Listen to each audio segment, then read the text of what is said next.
I'm Traviss Willcox, And I'm Rachael Smith, and this is the Band of Runners podcast. hosted by Simon and Rob.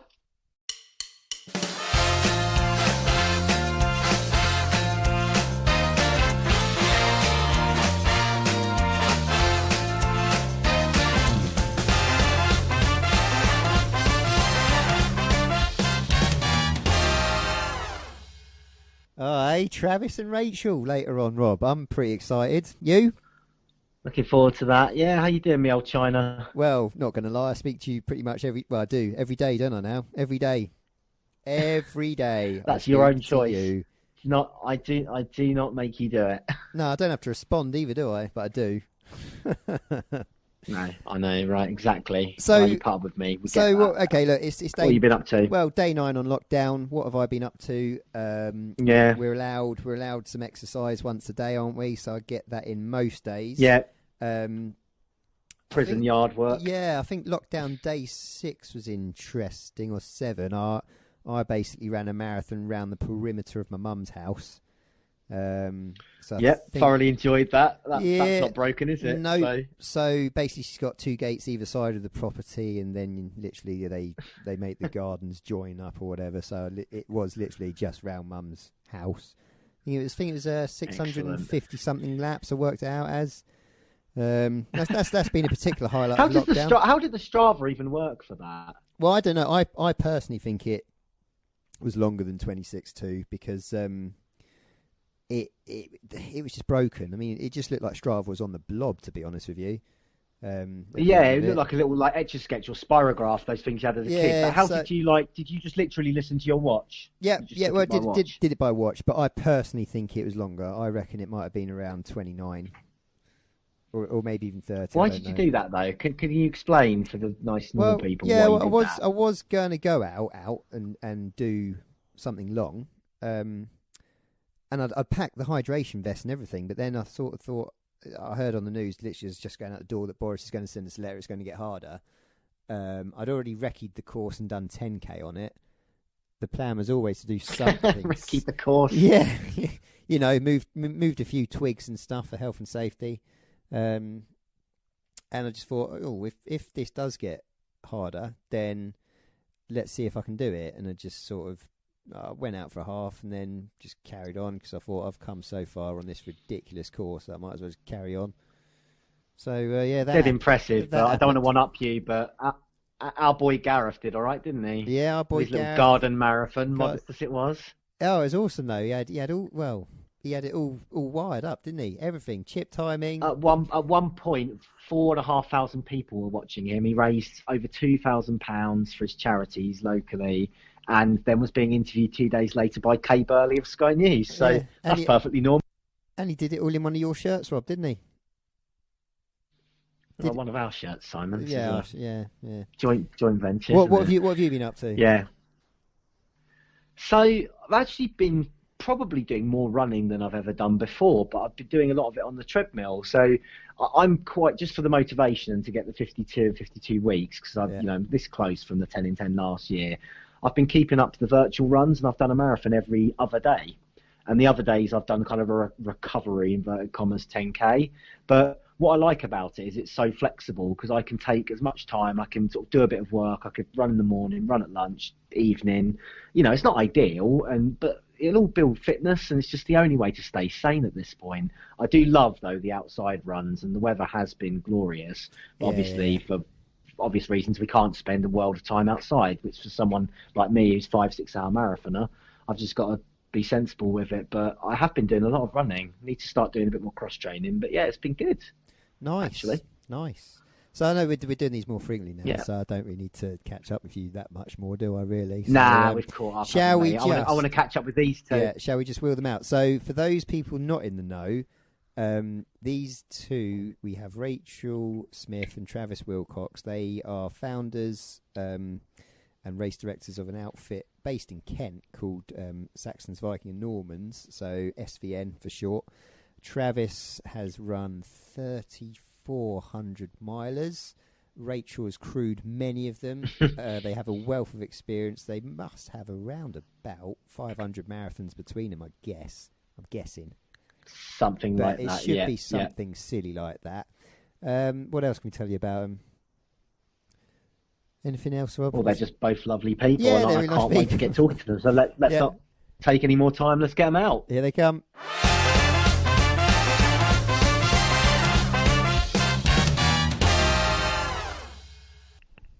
Whee! Good evening, Travis and Rachel. How are you? We're good, thank you. Yep, good, thanks. In these strange times, how have you been getting on? It's been interesting to say the least. It has quietened down a little bit, but I think for 2 or 3 weeks, whilst there's a period of uncertainty, a lot of runners didn't know if events were going to happen or not happen.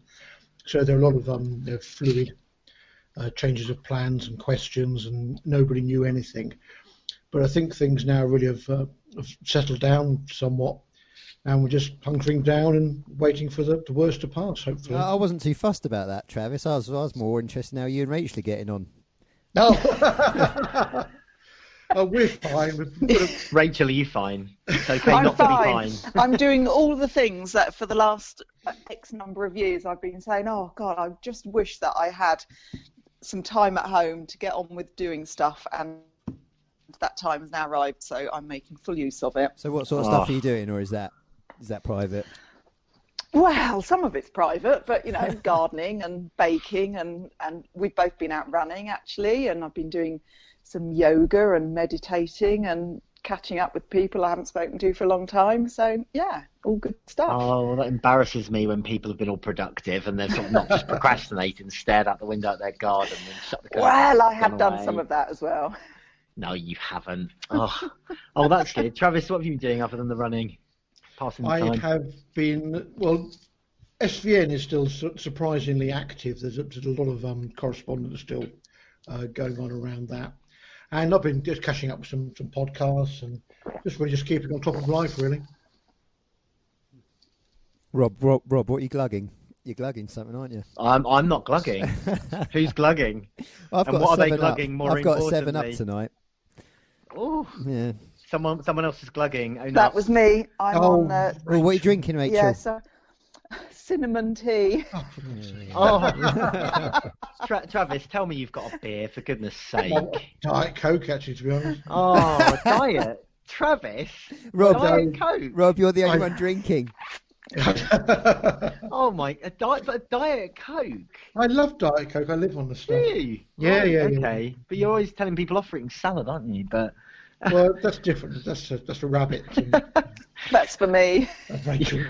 indeed. All right. Well, I've got a brew dog for anyone that cares, or several Oh. of them. But Enjoy. less said of that, the better. So I think everyone sort of knows you both, but would you mind just giving like 30 seconds on, how you came into running, race directing? Like, so start with Rachel, actually.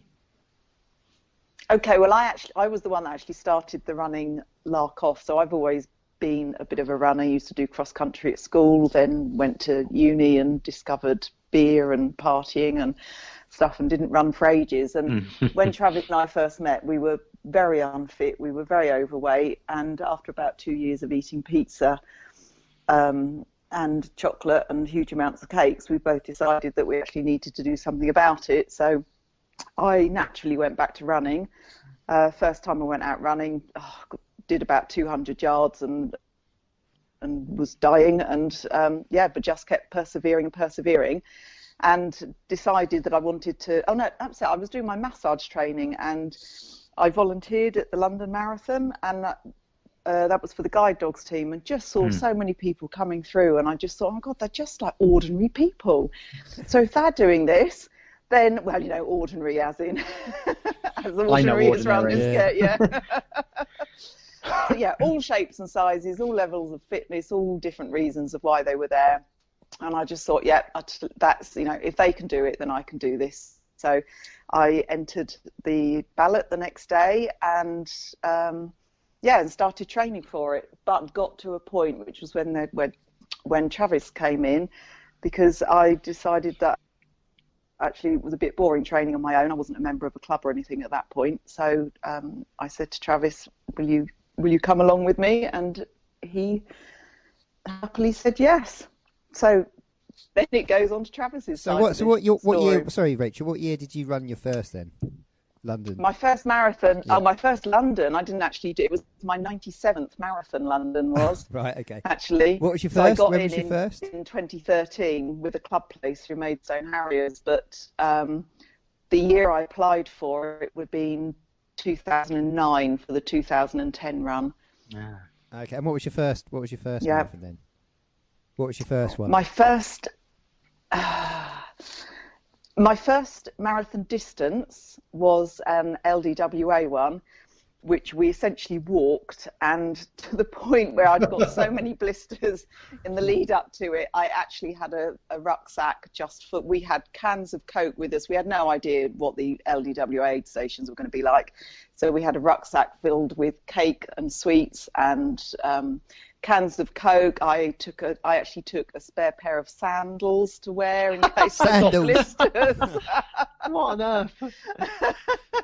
But my first actual running marathon was the Phoenix Rock and Roll out in Arizona. Oh wow! Cool. And did probably one of my I did 4:56, and it took me months and months before I got down to that time again. So I was pretty pleased with that. Super. And so sorry, Travis. Well, my story tags on the back of Rachel's, really. I remember a phone call with her bemoaning I've got no training partner, so I said, I'll come along and do it, kind of thing. So this would have been early 2009, I guess, April, I bet, to be precise. And we did a few. I pretty much followed a classical marathon training program. I picked up a book from the library, which was like 300 pages long, and I just thought this is just complete nonsense. Yeah. Lydiard or something. Oh, no idea. So I read about 3 pages, thought this is rubbish. So I just looked at the 4 pages at the back for a running plan, and we basically followed that. So my first marathon was back end of 2009, which was Thunder Road over in Charlotte. And I did my knee about 50 yards in, and I finished, it was agony. And I finished dead last in like 5:59:53 with it's a 6-hour time limit with the motorcycle outriders. Wow. So that was quite an story. That's a story. Oh, dead last. That's excellent though, because if you get that baptism of fire, then Absolutely. I guess you have all of the determination you need for all the other stuff. But what I enjoyed about it was the camaraderie at the back, because there's a bunch of guys there struggling, and we sort of overtook each other back and forth and had a chat with a few people. And then really in 2010, as I recovered from the injuries, I started doing a marathon a month, and then sort of a marathon a week. And then in 2011, sound familiar? Yeah. And in 2011, I just thought, I'll tell you what could I do if I have 1 year trying to do as many marathons as I could, purely as a personal challenge. And so off I went. And about July time, I started having a look at some of the records that were around, and I thought, well, tell you what, I can probably break the British record for the most marathons in a year, which was I think 89, Steve Edwards at that time. Yeah. And then it was, I'll tell you what, I wonder if I could get to 100. And then I just basically went all in. And as the time went along, I thought, I'll tell you what, I could break the world record here. And that's what I did. So in 2011, I set the world record for the most marathons in a year, which was 114 at that time. Yeah. I did stretch it out to 119 for a 365-day period at Boston Marathon over in Massachusetts, in fact. Oh. Was, the end of one of that sequence, in fact. Wow, breaking your own records. Yeah, and then I went on to the 100-milers. And the whole running a massive amount of marathons was always a one-off exercise for me. But didn't you recently come back to them, Travis? Or am I making that up? Come back to them? Yeah, didn't you sort of do 1 or 2 here and there? Maybe even a couple of years ago. At least. My running really declined in about 2014, 2015, where I had a couple of injuries. I rolled an ankle in France, and then I broke some ribs at Rocky Raccoon 100 in Texas. Oh, and I never really came back from that. The ankle issue I've still got to this day, really, where it really killed the speed that I had.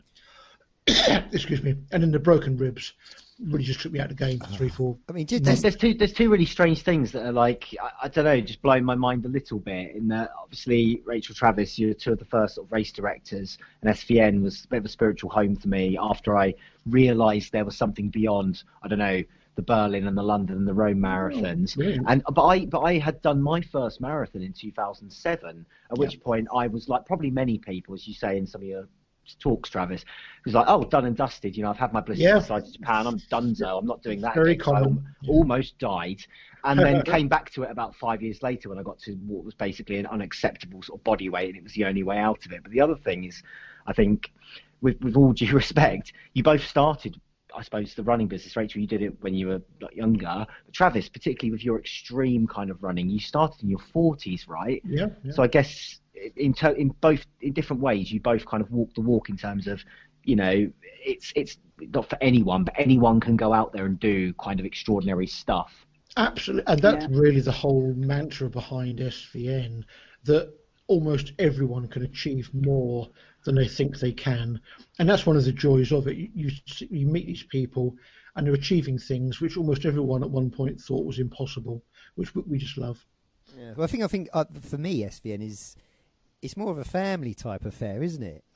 Everyone goes, eats a bit of cake, gets a bit of chocolate. That was the whole rationale. But when we created the challenge event format back in 2014, it really was to create this social run. You can take part no matter what distance you're running, what speed you're going at. We're going to be there for 6 or 8 hours anyway. So you can take your time. You can have a bit of a picnic at the aid station if you want. You can take it seriously if you want. Different groups, a husband and wife, for example, can take part in the same event. One can run a marathon, one can run a half marathon, and they can both share a similar experience while doing different distances. And on that, I've got to ask, sorry, we're playing a bit of the order here, but I think many people see you as sort of godfather and godmother of the 100 marathon sort of circuit. I mean, you've inducted and inspired so many people. Like just recently, Rachel, I've seen you, obviously with Justine Flett, inducting her, Travis, so many people, even before I knew who you were, have told me this mythical being Travis got me onto this. And I've got to ask, while we're talking about ourselves, Simon and I both happened to do our first SVNs back in 2016. Yep. What were your honest first thoughts? And you can't chuck that on them because they probably won't even remember who we were. I remember. Well, Rob's quite a character, so Rob's pretty simple to read. Do Rob first, Travis. Now set the scene for you two, because you won't remember me, surely, but I'd love to hear. But Simon, I do. Yeah, Kingswood. I do. Yeah. Because many years ago, I knew a guy called Simon Staples who lived in Croydon. Right. And I asked you, do you come from Croydon? Oh, really? Except I knew when you turned up that you weren't the Simon Staples that I knew. But it was, so you just needed to clarify that by asking where I lived.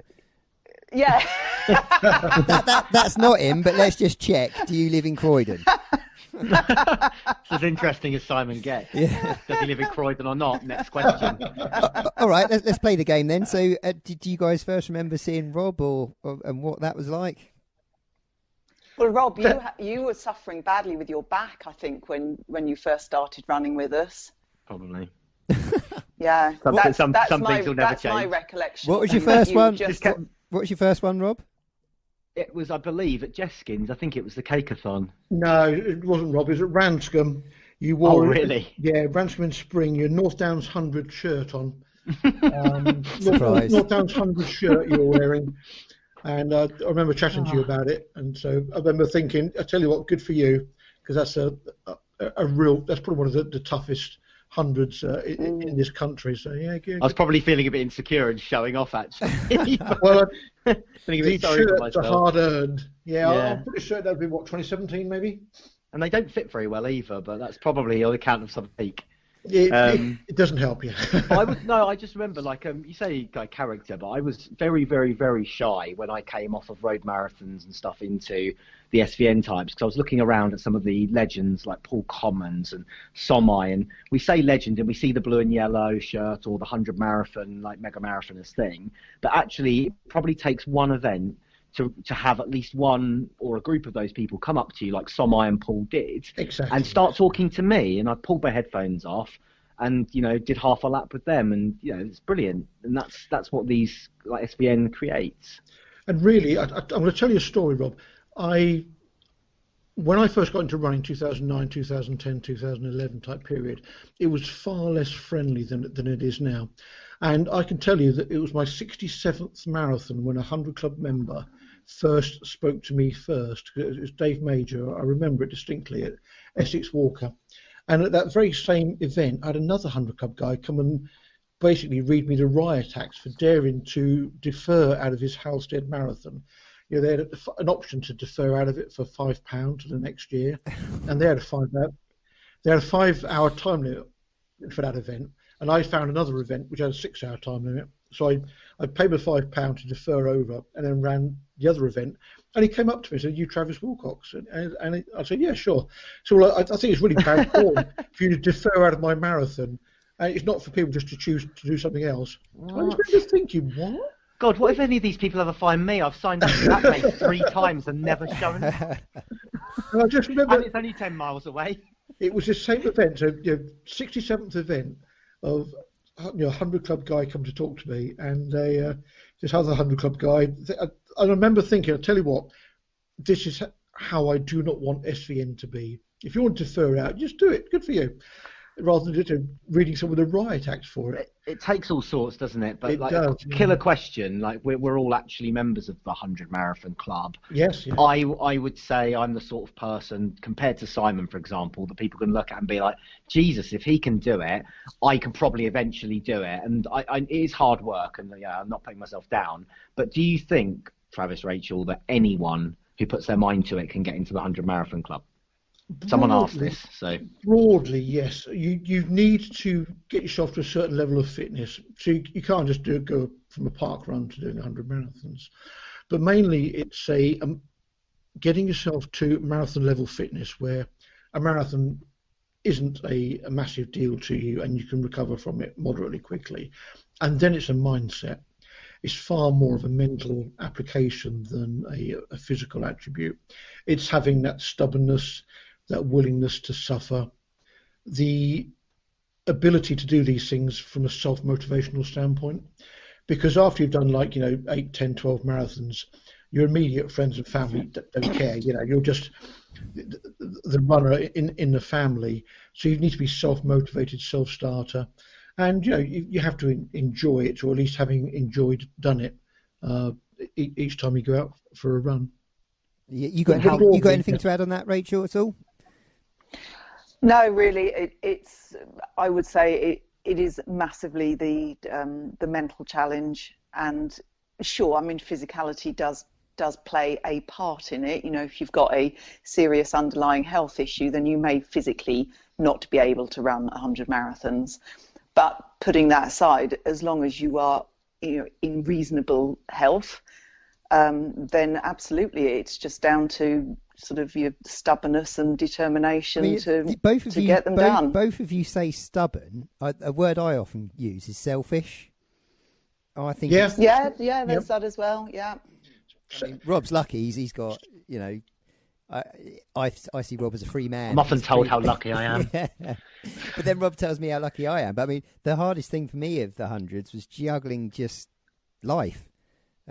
Yes. On the run up to the 100 marathons, and like you say, it does become routine, and then it depends how quickly people want to get there as well, I think. But that wasn't what the question was it, Rob? That they put in. No, and it's but mainly I think a few people asked similar questions about, and it's worth going into a little bit, particularly on the longer distance stuff, because I know obviously it's quite topical. I think the Viking 100 Traviss recently deferred or moved out, unfortunately, because of the current issues. And people were asking, well, there's a twofold question really. Sorry, just take them in your own time, but how can they kind of stay on track given the current restrictions? Because I do believe they can, but as someone who's done 3,400 milers, it might be worth getting your 2 pennies. And also, at what point does any kind of physical lack of preparedness, which I certainly personally know very well, when can that be outstripped by the head, in terms of your mental state and stubbornness to get through things like 100 milers, because it's different to a marathon, isn't it? It is. 100 milers are really in the mind. It's a case of you obviously need to be at a certain level of fitness. And my benchmark for 100 miles is to tell people to get themselves to a position where 50 miles isn't scary. Because generally speaking, no one's ever going to do training runs over 50 miles. No, that's so a good shout. It's a good shout. If you think, I tell you what, I can go do 50 miles. That is the physical part of the 100 miler. The second half is it's a mental exercise. It's deciding that you're going to be willing to suffer for X period of time and getting it done. Because there's no way the back end of 100 milers are pretty by any stretch of anyone's imagination.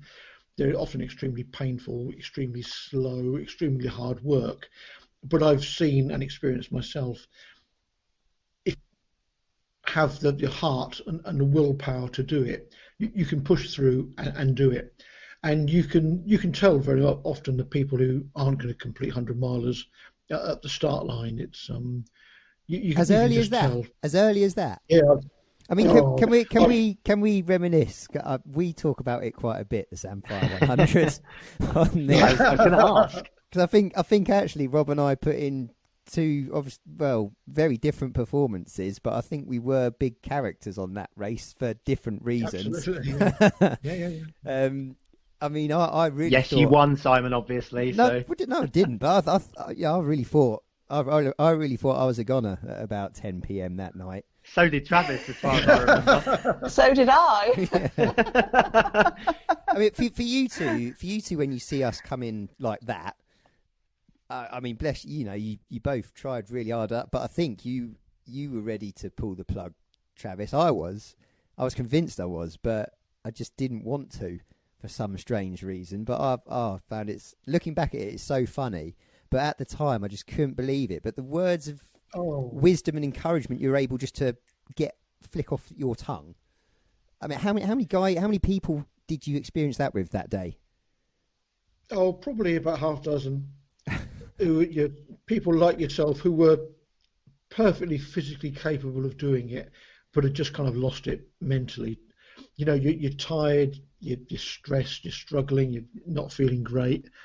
And often there's different ways, some people need just bullying, some people need to just stop, have a rest. Some people had quite decent sleeps, for example. And we set up the SVN 100, so that's an option. At some of the bigger hundreds or the more point-to-point ones, that isn't going to be an option. But with that setup we have at Samphire, that is possible. And sometimes it's cajoling, sometimes it's persuasion. It's just finding the right trigger for the right person to just get them out the door. Because often it's just getting them out 10 yards because it's too embarrassing to turn around and come back again. And then what people don't always realise with 100 milers is people think it's a linear deterioration. You feel X bad now, therefore I will feel worse in an hour's time. Where in reality, often you don't feel worse. Yeah, it's not true, is it? It's not a linear line, it's a roller coaster. And if you can get people out of the door, get going, an hour later, they're whizzing around. And they're proposing. Often, they're proposing to people. Yes. Yeah. And often just saying to people, it will just wait until sun is up, because everything is always better when the sun comes up. It's just trying to get people through that night. Slightly unpopular, but I think I thrive in the night. Like, particularly, it sounds bad, but it's almost partly that other people are starting to suffer as much as I have been, and then I come back into it. I can remember I've only done 200s, but on both of them, really felt powerful in the night, and just like possibly because I paced myself well early on, and other people started to flag, and then you feel relatively. And it's not that you want others to fail. It's just like, hang on, maybe I have got enough in the tank here, and I want all these people to succeed, but relatively, I'm not as behind as I thought. I feel strong. And when the sun comes up, it actually makes me feel a bit nauseous for some reason. I don't know why, but that's not a common opinion, is it? So, what's it like for you two, Travis and Rachel, on the other end of this? having to. Do you both stay up for the whole duration of the event, or do you take shifts, or how does it work your end? We do try to both stay awake for the whole duration, but generally speaking, we do need an hour or two sleep, or even just an hour or two just trying to sleep, because often you're too wired to actually sleep, but just to rest your brain a little bit. And also, by the time you get tired in the night, you want to be there for people finishing, because it really is an epic achievement for guys, and you want to share that with people. You know, it's to see some people finish 100 miles it's special, because almost everyone don't quite believe that they can do it. Yeah, I seriously remember my finish there. Just one thing you guys did do, which I thought was an absolute touch, is that when everyone's on their last lap, you're given a St George's flag to carry. Everyone else out on the course is blaspheming at you. Yeah. And jealous and in rage. Yeah. But then you come back in with that flag, and I just remember my words to I think you, Travis, like, how many have you done of these again? And this is why I know Rob, because he said to me 34, and I went, you're a probably swore at him, and I'm just never again. And yet here we are signing up for the Grand Slam. That's obviously chopped and changed around. I just remember seeing you with the flag, Simon, and think, well, I saw him in a bin bag a few hours ago. Probably that's fine. Wave your flag, do your thing. I mean, you came in done. You came in a superhero cape or something, didn't you, Rob? And, with Portaloos spread out all over the car park. So certain of victory I was that I packed a special outfit, commissioned a bleeding cape to wear on the last lap. But it just, I don't know. But you know what? It's things like that, Rob, that we would have clocked and went, yeah, I'll tell you what, you're going to be one of the ones that finishes that, because you turned up with full expectation that no matter what, you were going to get the job done. It wasn't me eating my Boots meal deal then on the bench, and you thought he's got nutrition sorted and the rice it wasn't pudding that. every lap. It was the fact that I knew you had your finishing line cape in your bag. And I don't know. I remember speaking. I think it was to Callie at the aid station. Who was clipping at one point, and just saying, "Just tell me I'm not going crazy." And she said, "Rob, you're the only sane one," or like one of the sane ones. And just seeing some people who are just, very capable runners, particularly at marathon distance, as you say, Travis, having long naps and things, and you just never know it's going to pan out, right? We'll all go through a race where we just, at that distance, you can't tell. I very, very vividly, even though I didn't know you, Simon, remember talking to you when you sat in the chair. I love that. Being like, the aid station, though, just looked like a blimmin' A&E. It was so funny. It wasn't funny at the time. Like field hospital. Yeah. I just come in to change my socks because I was about halfway. You're like 70 miles in or 75 miles in, saying, I don't think I can do it. I said, look, I'm changing my socks, so I'm halfway. How much have you done? 75 miles. Like, get up. I've got to finish this. You've got to finish it. Look at the state of you. I mean, Travis and Rachel, have you accompanied Travis for all of his hundreds? Crewed them all, or? Oh, no, because a lot he did in the States, but... So between you, what's your favourite? Yeah, I've crewed and supported quite a few. Yeah, what's your favourite? And of course the favourite one that I crewed him at? Yeah, or between you, like one you shared together, which was the absolute favourite. Well, I've done two myself, which Travis also did at the same time, although we didn't do them together. We started together and just went, right, we'll see you at the end, kind of thing. Oh, nice. Which ones were they? So yeah, that was Rocky Raccoon in 2013, and then I did South Downs in, I think, 2015. No, 2014. I can't remember. 2014, 2015. 14. I can't remember. Was it 14? Thank you. But yeah, we decided, before we even as we entered it, that whilst we were entering them together, we weren't going to do them together, which I think, and I think actually that's really why it worries me when I hear of people saying, yes, we're going to do this together, or we're going to do it as a group, because it's just too long. Trouble is that you have your ups and downs at different points. Yeah. It was quite funny on South Downs 100 actually, because Travis shot off ahead of me, and I think about mile 22, I came across him. 28. And was it? Yeah, and I was like, oh, hang on. We How had the mighty have fallen. Are you no, from well, Croydon? no, 'cause Are you we from had- Croydon? We had, yeah, we had discussed what would happen. That I was quite happy that Traviss would go off and leave me, but hadn't really discussed what would happen if I caught up with Traviss and he was having a bad patch, and should I go off and leave him? It's like they just hadn't really entered the. I wouldn't even thought about it, Rachel. I'd have it. just gone. No. So well, anyway, we stuck together probably for about 20 miles or so, and then he went and left me. So he buggered off. Ah, charming. He There we buggered off, go. yes, yeah. But I only finished probably an hour behind, didn't I? Something like that. So if that. wasn't too much. So do you have a Excellent. I mean, favourite, Rachel, at all between the two you've done? Between they're both very. I mean, Rocky Raccoon, obviously, the first one was just like a baptism of fire. The most I'd done in the run up of that was 140 miler, and I'd done Foxy's Triple Crown, so that was 2 marathons and a 30 miler over the course of the weekend. So I hadn't actually done kind of 50 milers or anything by that point.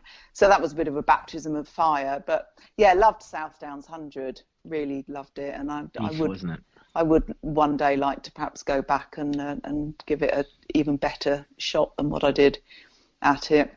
But in terms of the ones for supporting Traviss, well, no, I've crewed him several times on South Downs 100. Always, I just love that route. Yeah. Is there one that you two have, as a team, absolutely nailed? No, I've never had a good 100. I've never done a good 100 in the UK. It's all my best hundreds in the States or in Europe. Why is that? Oh, I've had some just complete nightmares and some Centurion events. I've got no real idea.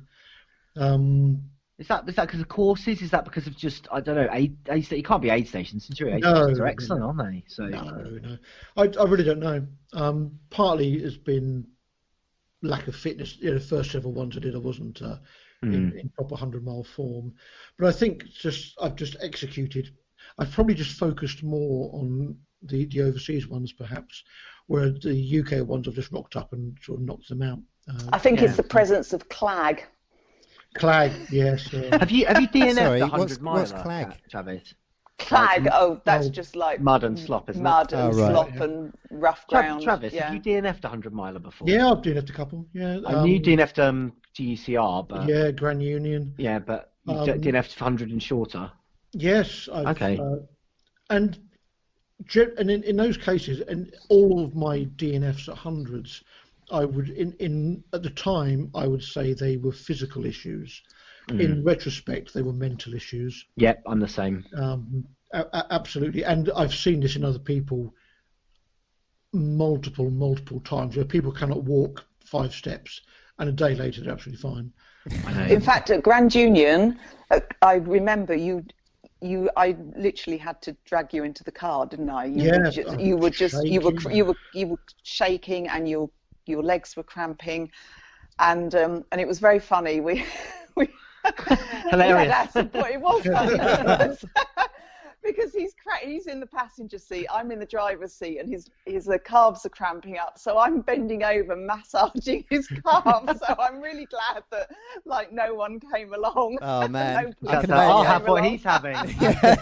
But what was really interesting was so we were at the checkpoint, and then the guy at the checkpoint came and tapped on the window and said, look, the 45-minute, you're coming up to the 45-minute limit. If he's going to carry on, he's got to be out the car and on his way.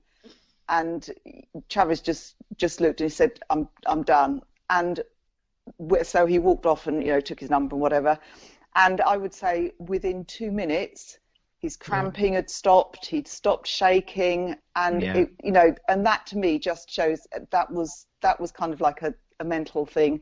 Yeah. So once his mind had said, that's it, I'm not doing it anymore, it's like all the tension just went, and the cramping stopped, and that's exactly and what I was able to sit upright again. That's exactly what happened to me at the Sandfire. I just needed I think it was about half an hour just to sit there and reset and not feel sick, and you just got to hang on. You've just got to hang on and not ring the bell, I think. But and in your case, Simon, you're so far into the game as long as you don't quit and you just have any kind of movement, you'll finish. Yeah. That's a difference there, I think. Because I can remember, I see the distance as such an equaliser, not because I can keep up with people like me, a plodder, keep up with people like Simon or, Ollie Dawson or Paul Galt. But I met and spoke to Paul Galt for the first time ever at the Samphire 100, who's obviously a very quick runner like Simon. Yeah. Looks absolutely his performance there was ridiculous. I mean, with all the weather, I've never seen him slow down. And I saw him walking at one point, and I actually caught him with a little trot and caught up to him, and I slowed down to talk to Paul Galt, who just amazed me by saying, "Yeah, I'm feeling it a bit." That's all he had to say, because he never feels anything. I'll let you into a secret, Rob. I'll let you into a secret. He threw up on the way home. He won't thank me for telling the world that. We're all mortal at some level, aren't we? And it really, that distance really does open up, your game plans, your actual raw mental strength, just beyond the physicality, which is probably why, even though I'm not quite fit for it at the moment, I prefer it. Yeah. I think deep down, built for comfort, not for speed. So give me a longer distance, and I'll be able to do it if I've got enough time. So go on. Someone's going to say something there. So I was going to say they're an adventure. They're an experience. Mm-hmm. Each one is different, and you can never predict how they're going to go in advance. And they're a journey, both in physical distance and also in sort of spirituality, of just learning about yourself and how much you want to do these things. Yeah, I'd agree, because for me, when I turned up to Samphire and you giving out the briefing saying, if you get to 8 o'clock tomorrow morning or something, that's the cut-off for the 24-hour if you want to, drop down or ding out. And I just heard that and went, what the hell? I'm actually going to be here 8 o'clock tomorrow morning. No thanks. And I just thought that was the most bizarre thing I'd ever heard. So my mindset is, right, I can get this done. I can be finished by 2 a.m. maybe. I'll be home by 3:30. And that's why I blew up, because I literally just wasn't taking this thing seriously at all. I do think like that. I think, right, this is just something that I need to get done. Let's go and do it. And so when you say that it's more of a journey and it's a massive experience and stuff, that when I approach the Grand Slam, this is something I'm not going to be thinking, let's just bash this out, it's another one. You've got to really appreciate it and take your time with it. And it's not that I did it with the first one, but just because you've alluded to it, Si, like the thing I did at Samphire when I knew maybe my fitness was on the cusp is, one, I had like a fairly generous time plan for myself. I probably did have the basic fitness to get through it, but I did sort of forcefully turn it into this journey. Like I had someone I was going to run my first marathon with. I was sort of punctuating it with these little letters from friends and family. They were just little cards, little white pieces of paper where I would read something for me from them.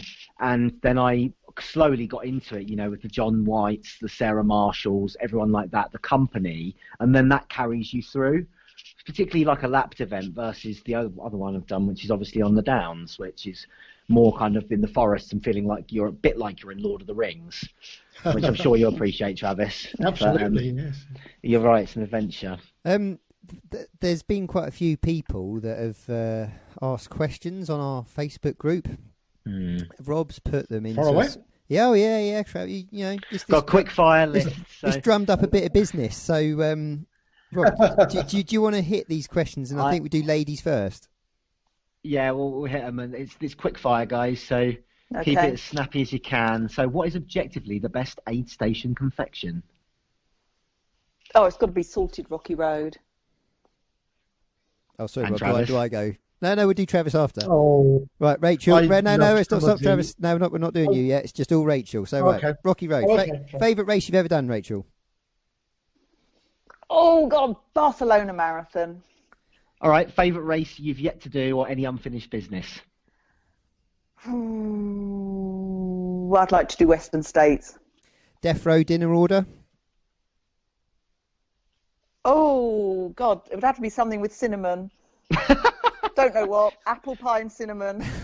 Good dinner. Nutritious. When does a course become undulating, statistically speaking? Oh God! When it's something, at least something like South Downs 100, that's undulating. Who's the best baker or maker at SVN? Oh, I can't show favouritism. There's too much good stuff. But, the salted rocky road's pretty good. That's yours, isn't it? Yeah. Jenny Lucas does a mean bread pudding while we're there. Just be nice to others. Absolutely. Yeah. And the problem is there's so many fantastic bakers that I couldn't possibly name one. So I'll stick with my rocky road. Right, let's show some favourites. Who's funnier, Rob or Simon? Oh, Rob. Debbie Sterling asked if you ever get fed up of waiting. Do you ever get fed up of her waiting to finish, or Rob? Or waiting for us to finish? Or waiting for them to finish. No. Debbie brings flapjack. The jury's out on me. Of Debbie. Best chocolate. What, most favourite chocolate? Most favouritish chocolate. Oh, Greenham. No. Whittaker. You get it in New Zealand. Whittaker's coconut slab. Oh my God, it's to die for. Yeah. Rachel, who inspires you? Oh, Do you want to come back to it? Travis, that's nice. Oh, sweet. What is your pet hate? At races? Anything. Or just anything? In the world. Oh, people who throw litter. Okay. What's your first memory, Rachel, of Craig Lovelock?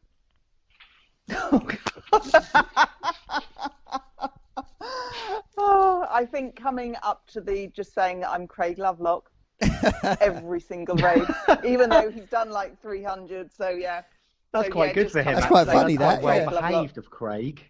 I'll take that. What is harder to do? Do you believe 10 in 10 marathons or 100 miles? Oh, I think probably a 10 in 10. I've never actually done a 10 in 10. Most I've done is a quad. So. But you've seen a lot. Yeah, they're different. I'm going to go for 10 in 10. And lastly, Rachel, what achievement are you most proud of? Oh, I think South Downs 100. Ding, ding. Sorry. Well done. Right, let's quickly get on to Travis, Rob, before he gets some more thinking time. Right. All right, Travis, what's objectively the best aid station confection? Well, I shall also have a diplomatic answer, right? I do like some of the cakes and fudge that some of our bakers bring. And, of course, salted rocky road.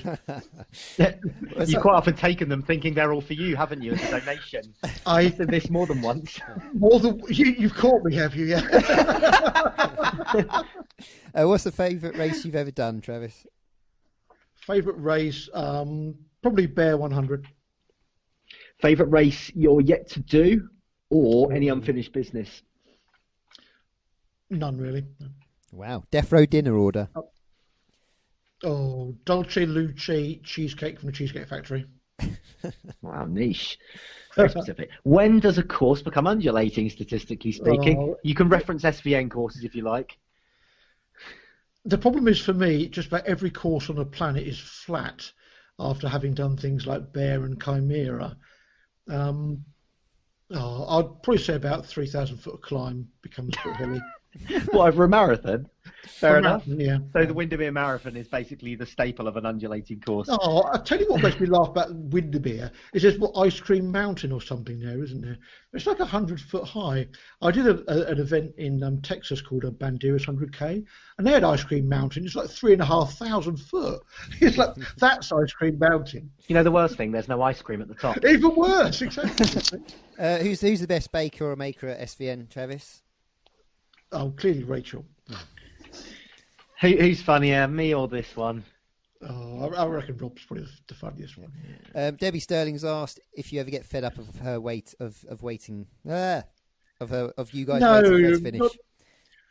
I finished dead last at 14 events, so I'm always appreciative of people waiting around for me. So it's never a problem as long as you're in the time limits. Yeah. I'm always apologetic as well about being late. I'm fretting over being the last one. I don't ever recall you being at the back, to be honest, Rob. Okay, that's nice. Best chocolate, Travis. Some choice there. I think I'm probably going to go with the Whittaker's coconut slab as well. I love that stuff. From New Zealand, anyone down there? Who inspires you, Travis? No one really. Just I look up to virtually no one. Yep, that's an answer. Okay, Rob. Right. What's your pet hate? Oh, chafing.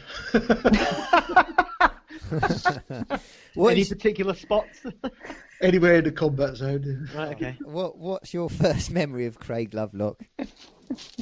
Craig Lovelock, probably the first few times we saw him back end of 2015. I think he did 4 and 4 with us. Just thinking, long hair. Yeah. He's very interesting, isn't he? What is harder, a 10 in 10 days or 100 miles? 100 miler, no question. Yeah, I agree. And what achievement are you most proud of? Probably in about April 1st, 2013, my daughter Pinky posted up on Facebook that she'd just seen Guinness World Records tweet about me. Posted up. When you look on Facebook and realise Guinness World Records are talking about your dad. Oh, that's nice. Very proud. That's really nice. Well done. That's a nice little game, isn't it? That's a nice little game. I've got a question. What's the worst bit? What's the worst bit for you guys about race directing? Probably the stress of it all. We feel very much responsible for everyone from 2 hours before the start till the last person's finished and have gone home. You just totally switched on and you're concerned and worried about people. You, Rachel, same thing? Not the early mornings then. No, I'm up early anyway. So same thing for you, Rachel? Is it more a case of he's forgotten his number again? No. It is. Maybe no names. It is we are on the whole time, and we both want, when we've packed up and we leave the venue, we get home and we get in through the door and we both just go, phew. And then go back 9 more days in a row. I don't know how you do it, honestly. Seriously, the endurance of any race directors, particularly ones doing multi-days, that does kind of blow my mind. But I suppose you've done so many now. You've got to have little patches off sometimes, haven't you? I sometimes look at the calendar and it's like, where are the SVN events? There's none for a fortnight. Yeah, that's us having a bit of downtime. Yeah. Yes. Rediscovering what normal people do on a Saturday. I couldn't tell you. I asked you that recently, and you said you're asking the wrong people. Yeah. And what's the best bit about it? Why do you keep doing it? Seeing people achieve stuff. Yeah. It's just brilliant, and often it's not the things you think it is. It's some girl coming along and doing a half marathon. She breaks down in tears because she had some physical issues or mental issues, and she's just achieved something where she just didn't think it was possible. Or someone completing 100 miler or 100 marathons or 52 and 52. One of the beauties about the running world, I think, is that everyone goes through a similar process. We all thought we couldn't do this stuff, and repeatedly we see people do achieve these things, and it's just brilliant to be a small part of that. Would like to ask you both while we're on the subject, because a lot of people, obviously there's some big things going on in the world right now, but a lot of people, and I know how it is, and we all know how it is, feel like they're in a bit of stasis, like they're kind of still waiting to achieve things, like whether it's 100 Marathon Club, 52 and 52, and with just so much uncertainty. What would you say to them to stop them from feeling too demotivated, or how should they maybe try and reframe it so they can be a bit more positive or look forward to something? Well, I've seen a lot of people being out of running for quite long periods of time, and it really does take a long time for your base endurance fitness to fade away. So having a few weeks or even a few months, as it may drag out to, off isn't going to kill that long endurance you've built up. What it will harm is your short-term sort of cardio fitness. So if you're able to get out running, then do keep running. Do try and build in a few longer runs if you're able to, and able to do that safely. And not necessarily marathons, but maybe 13 miles or 6 miles, and maybe also use this opportunity to have a rest if you've been running a lot, and also perhaps do some speed work. When you're doing, we have a lot of people who run a lot of events, and often one of the common complaints is that they'd like to go a bit faster. Maybe use this opportunity to do a bit of speed work, run a bit quicker, and be rest assured that long-term base core endurance, it does take a long time to fade away. There you go. And I would just add to that, use this time if you can't actually get out running. You can still work on your core fitness. So, get doing some squats or lunges, or, if you actually cannot leave the house, there's plenty of stuff that you can do indoors. So, okay, as Travis said, your cardio fitness may sort of drop off a little bit, but actually if you can build up your core strength, ultimately when you get your cardio fitness back, you're going to be a better runner for it. And literally anything is better than nothing. Yeah, it's interesting just because I've fluctuated myself on between, and I know other people have done this, and this is what you see on social media is either people who feel like now their life is just going to be eating beige food and waiting for the next marathon to come along, and people that have started doing online yoga classes and things you were talking about, Rachel. I'm falling somewhere in the middle at the moment, but it's good advice. Yeah. Right, guys, thanks ever so much for joining us this evening. I've loved it. Thank you for having us. Thanks, guys. You got to come back. Anytime, if you want to. Oh. We're always really crap at saying bye on this, aren't we, Rob?